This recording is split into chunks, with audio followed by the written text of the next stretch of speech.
Hello everyone, welcome back to the channel. I'm Zoey, and this is another Lufenia run. We've got Gladio's Lost Chapter with Bartz, Serah, and Eald'narche.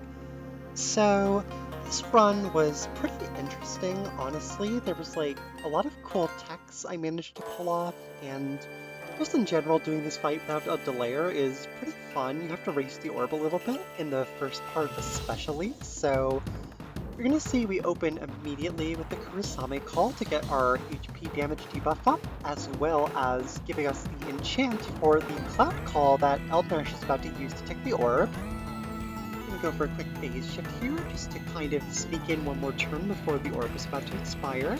It's going to like a little bit help us on letter A to help the orb tick just one more.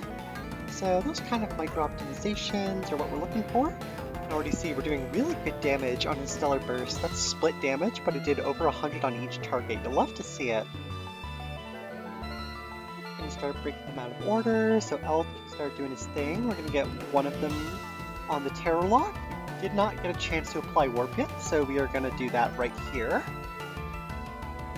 And Serah's going to go for a nice battery and attack bot. And let's see, what's Bartz go for? Just mastering his skills, and Eald'narche is locking these guys down for basically the entire fight until he gets swapped for Cloud of Darkness, but the big reason we have to be careful here is Eald'narche does take a lot of turns to warp, so we kind of have to spam skills with him in a very unoptimized way compared to how you usually play his rotations, because we're focusing on HP damage over duration, which is why we get that really early LD here instead of something else, and got 3 on the orb left for letter B, so we're gonna go for Serah's LD, or her EX, excuse me. This is her biggest damaging move.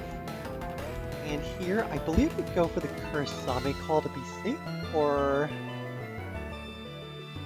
Nope, I go for... Oh, that's right, I go for the LD because I knew that Eald'narche's warp turn was going to be enough to scoot him in before the orb on B expired, so that was a nice little turn order thing shenanigans you can do, because A is always going to have more timer on the orb compared to B because of the starting turn order, which B always does like the raised defense aura, so I did have to use a second LD with Eald'narche, but he gets swapped and this isn't a very long fight anyway, so it doesn't really impact me in the end, and we just skirt by through that first phase with no delayer.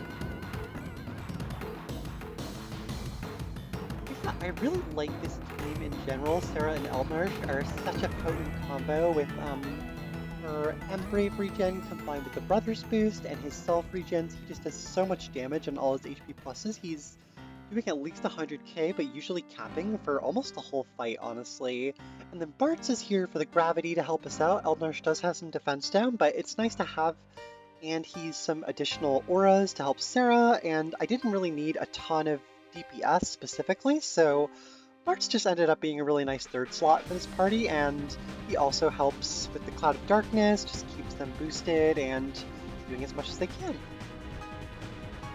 As you can see, we are already on the second threshold here. Bartz has that regular gravity on his missile also, which is really nice here, and because of the defense down, I opt to just go for the missile instead of the LD and just save those for some damage, because I have them terror locked still, and Eald'narche is able to shut them down, and I can just chip A away and wait for L to come back, or Bartz to come back, and use another missile on B.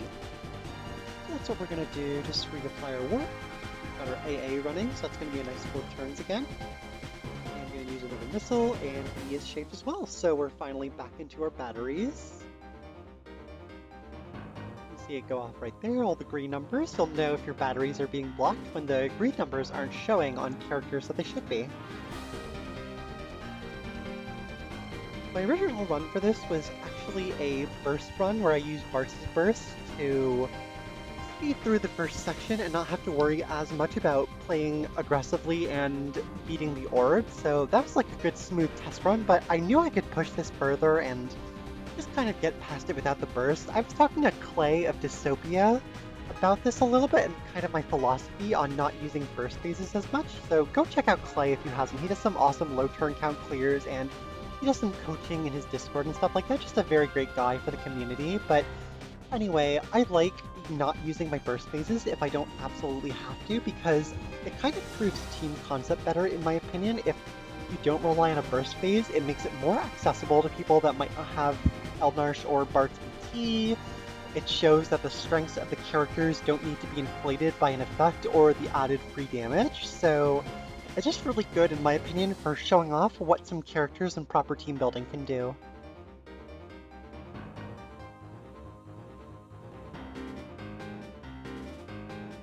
We're coming up on the 50%, so I'm just going to be making sure that all my Eald'narche debuffs are deployed for the time that he comes back after COD does their thing.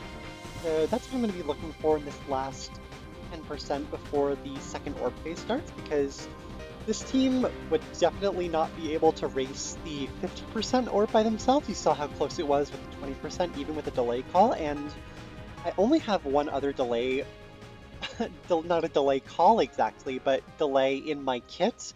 So we're definitely going to be relying on the COD friend for most of it, but you're going to see a pretty cool tech in a couple turns here. We're going to maximize our damage by using the cloud launch before the orb is ticking, when I wouldn't want to really be wasting it. So I'm going to get some nice knockbacks here, get those increased 20% damage chase modifiers, and some free battery and HP damage. And we are about to come up here, so another AA is running on Bartz, and I believe I'm about to use Serah's. I might forget to use Serah's. It's not that big a deal. We're going to be capping, but here I actually brought the Gao call, which is not a very common call, so you might be wondering what it's going to be doing, and it'll play off in a couple turns here. So it is bringing us some party enchant now that Kurisame's LD call ran out, so we are going to be getting that for us, which will help the COD, but there's also an interesting interaction with the brother summon. So after Eald'narche is doing his final debuff applications, we're going to see that, because COD's going to go in on the warp turn here. We are going to burst, and because of the burst, COD is going to jump again on the break. But that's okay, because Eald'narche gives you 6 turns of a friend unit instead of 5, as long as you swap in on the warp turn.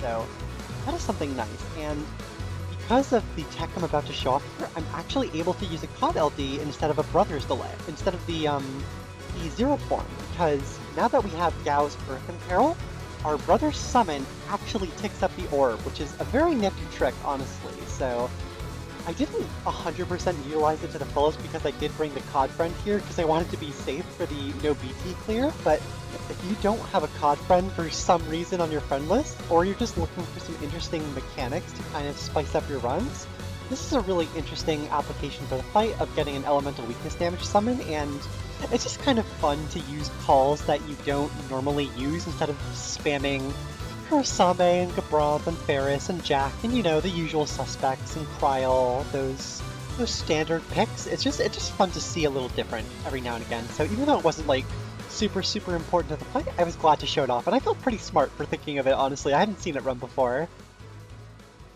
But COD is absolutely melting these dudes. They were capping at 145k in summon on their follow-ups, which is absolutely mental, and 134 outside of summon, so we've almost completely murdered these guys with one more COD turn left, so there really isn't that much left to talk about. But overall, just a really fun team. Doesn't have a pure DPS in it, but it shows that with the right friend unit and some smart team building, you can get around these fights just fine. This one also has a super low turn count of 90 required, so kind of mess around a bit. Like, I definitely didn't need a COD friend. I totally could have brought Garland or really anybody who delays, even like a Cloud if I was just spamming Blade Beam would have been fine to show off like the concept of the team a little bit better, but this was the second run, so I wanted to be out of here, and I used COD anyway, so we're just going to spam some LDs and finish up the run. And that's about it. We get a little bit of a scare here, but I made sure to reapply all our debuffs before Eald'narche left exactly for this reason, so the Terror procced and Bartz will get the finishing blow. Yeah, that's about it for this one. I might upload one more run of this fight. I'm also uploading my Core Academy episode today, so be on the lookout for that, and you can also catch me on the live stream now, which has a proper name on it with Raw Life and Blartanian every Mondays at 8:30 p.m. on Raw Life's Twitch channel, so if you want to hear my more unfocused thoughts, be sure to look out for that, and stay tuned for future content. Thanks so much for watching, and have a great